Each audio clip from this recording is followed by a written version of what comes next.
आपने देखा कि पति के गुजर जाने के बाद माँ अपने बच्चे को पालने के लिए मेहनत मजदूरी करती है, बच्चे को अच्छी शिक्षा दिलाती है।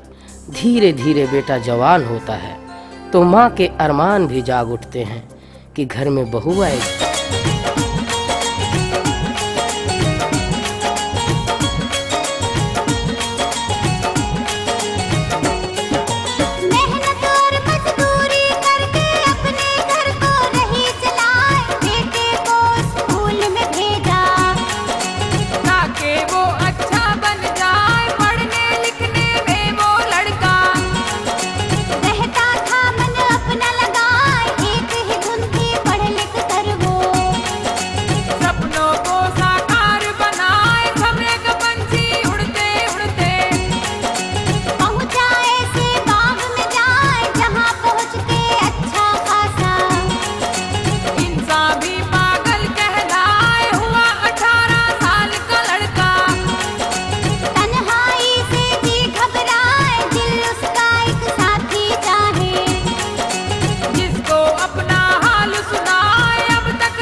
एक माँ के अरमान अपनी जगह अंगड़ाइयाँ लेते रहे और किस्मत में कुछ और ही लिखा था।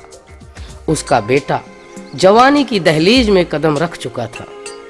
एक दिन वो घूमते घूमते एक कोठी के आगे से गुजरा तो उसने देखा एक हुस्न की शहजादी खूबसूरती की धूप में नहाई हुई, रूप की मखमली चादर ओढ़े हुए घर के छज्जे पे खड़ी अंगड़ाइयाँ ले रही थी।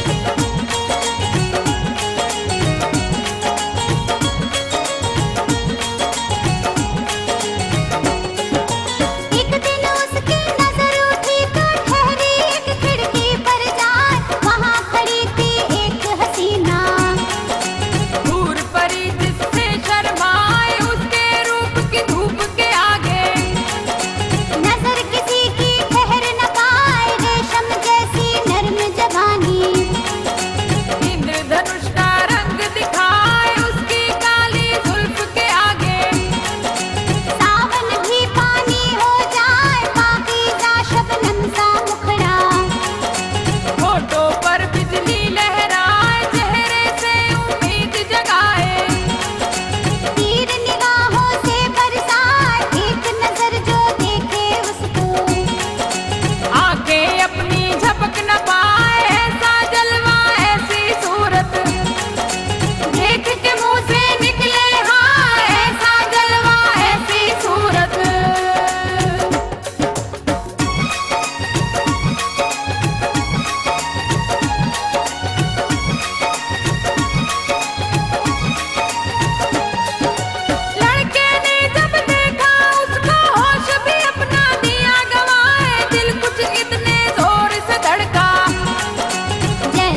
लड़का उस दिलकश हसीना की अदाओं का शिकार हो चुका था।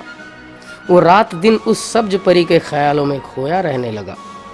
एक दिन उसने उस हसीना को खत लिखने की सोची और उसे खत लिखने बैठा।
कहते हैं कि विशाल सागर के अंदर क्या छिपा है, इसका अंदाजा लगाया जा सकता है, परंतु किसी लड़की या औरत के दिल में क्या छिपा है वो लड़की की फितरत को नहीं समझ पाया और जाकर अपनी उस माँ को मार डाला जिसने उसे पालने के लिए क्या क्या नहीं किया।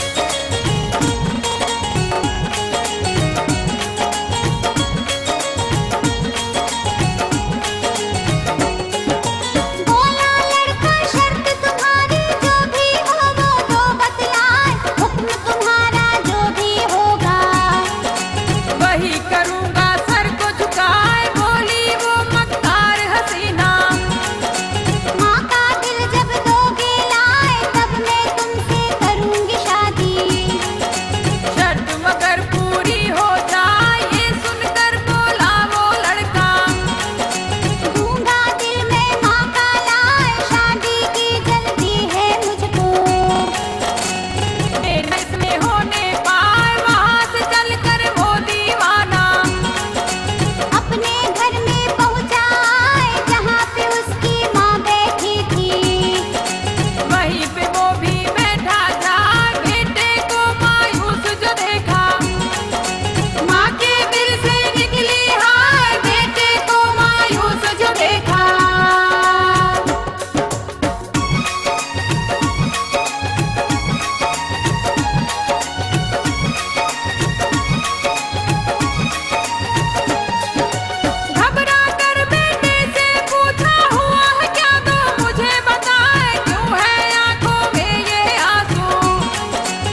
जब वो जल्लाद अपनी माँ का दिल लेकर चला तो उसे ठोकर लग गई, वो गिर गया।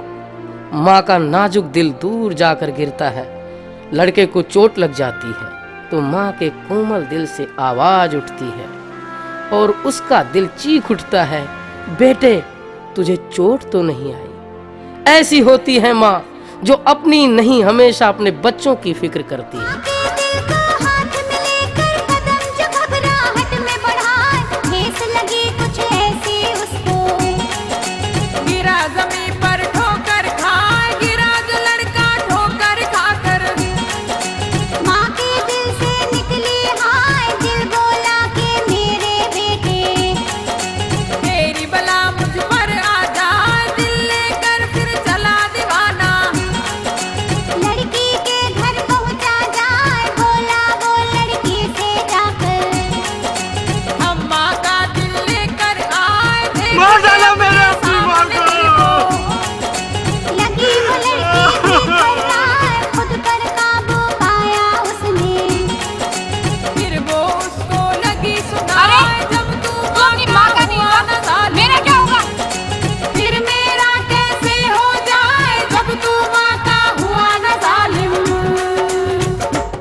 लड़का गिरते पड़ते माँ के लहू लुहान दिल को लेकर जब उस फरेबी लड़की के पास पहुंचा तो उस लड़की ने उसे दुत्कार के भगा दिया और कहा कि जब तू अपनी माँ का नहीं हुआ तो मेरा क्या होगा।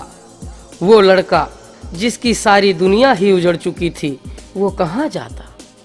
इधर प्रेमिका ने उसे ठुकरा दिया, उधर माँ को जिंदगी ने ठुकरा दिया था। अब उसके पास सिवा पछतावे के कुछ नहीं बचा था। पछतावा, सिर्फ पछतावा।